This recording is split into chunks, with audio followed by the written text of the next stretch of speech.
कप्तान बदल डाले, कोच बदल डाले, तो अब बारी है सिलेक्टर्स बदलने की। इसीलिए पीसीबी ने अलीम डार, अजहर अली और असद शफीक तीनों को फारिग करने का फैसला कर लिया है और इनकी जगह एक ही नाम सामने आ रहा है और वो है सरफराज अहमद। सरफराज अहमद अब अगले पाकिस्तान के चीफ सिलेक्टर होंगे। वो पाकिस्तान की टीम को सिलेक्ट किया करेंगे कि कौन सी प्लेइंग 11 ने खेलना है और कौन सी प्लेइंग 11 को आगे लेकर जाना है। इसका सारा फैसला सरफराज अहमद ही करेगा, क्योंकि आपने आकिब जावेद के अंदर भी खामियां तलाश कर ली। अजहर अली, असद शफीक और अलीम डार ये तीनों भी पाकिस्तान के सिलेक्टर हैं। इन तीनों का भी तो कोई अमल दखल हो गई ना कि इन तीनों ने भी तो कोई टीम सिलेक्ट की होगी। तो इसीलिए जो पुरानी हार है उनका मलबा अभी तक पूरी तरह से हटा नहीं है, वो इन तीनों को हटाने के बाद ही हटेगा। तो नया सिलेक्टर आएगा, नया कोच होगा, नई टीम होगी। तो पीसीबी का मानना यह है कि पाकिस्तान पॉजिटिव होकर चलेगा। पाकिस्तान की जो मौजूदा टीम है इसके अंदर भी प्लेयर वही आएगा जो डिजर्व करता होगा और इसके लिए सरफराज अहमद बेस्ट एग्जाम्पल है,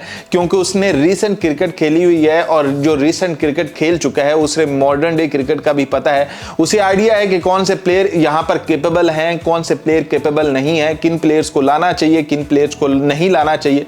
तो सरफराज अहमद ये वाले फैसले अकेला ही काफी कर लेगा। अगर उसने कहा कि मुझे 7 चाहिए तो उसको दे दिए जाएंगे बंदे, लेकिन अभी तक जो नाम आ रहा है वो सिर्फ सरफराज अहमद का ही आ रहा है और अजहर अली, असद शफीक और अलीम डार तकरीबन उनको कह दिया गया है ना जो दफ्तर है वो क्लोज करो और जाओ, क्योंकि पाकिस्तानी टीम को आप लोगों से फायदा नहीं हो सका है। जबकि अलीम डार के कुछ फैसले ऐसे थे जैसे कि पाकिस्तान के लिए पिच तैयार करवाना, कुछ फैसले ऐसे थे जो कि पॉजिटिव भी थे पाकिस्तानी टीम के लिए। तो अब क्या हो सकता है, फैसले होने हैं, तब्दीलियां होनी है, तो तब्दीलियां सिलेक्टर्स की भी होनी है। जहां पर कप्तान बदले जा सकते हैं, जहां पर प्लेयर बदले जा सकते हैं, वहां पर ये भी बदले जा सकते हैं। लेकिन एक खबर और भी आ रही है कि सलमान अली आगा को अब टेस्ट का कप्तान भी बनाए जाने का इम्कान है, क्योंकि जो T20 के अंदर उसने परफॉर्मेंस दी है, जो उसने कप्तानी की है, टेस्ट के अंदर भी पाकिस्तान जो शान मसूद है वो अच्छे से लीड नहीं कर पा रहा है।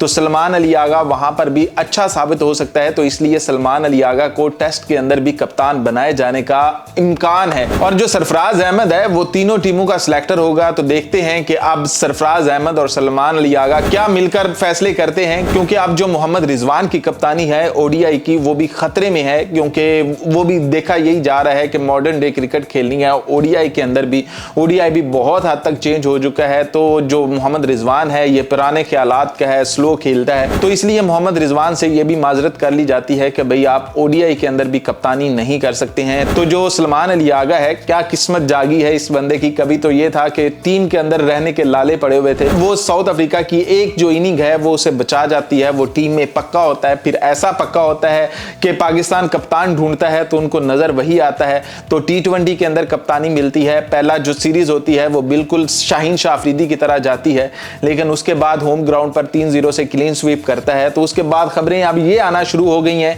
कि भाई वो टेस्ट का भी कप्तान होगा, वो ओडीआई का भी कप्तान होगा और किसी को कोई मसला भी नहीं हो रहा। लोग कह रहे हैं कि ठीक है यार उसे कप्तान बना दिया जाए। लाइक किस्मत जागे तो ऐसी जागे, क्योंकि मोहम्मद रिजवान भी अब डावाडोल हो चुका है। मोहम्मद रिजवान का क्या बुरा वक्त आया है कि एक तो पीएसएल के अंदर सबसे गंदी परफॉर्मेंस उसकी टीम की थी, उसकी कप्तानी के अंडर थी, और फिर उसके बाद कप्तानी T20 की जाने का फैसला, फिर अब ओडीआई भी खतरे में है। तो मसले बढ़ते जा रहे हैं मोहम्मद रिजवान के लिए। जबकि बाबर आजम को उसके कोच ने कहा है कि भैया तुम पाकिस्तानी टीम का हिस्सा रहोगे, तुम्हें ये यकीन दहार नहीं करवाता हूं, तो अपनी बस परफॉर्मेंस पर फिक्र करो, अपनी परफॉर्मेंस को बेहतर करो, तो तुम पाकिस्तानी टीम के अंदर मुस्तकिल रह सकते हो।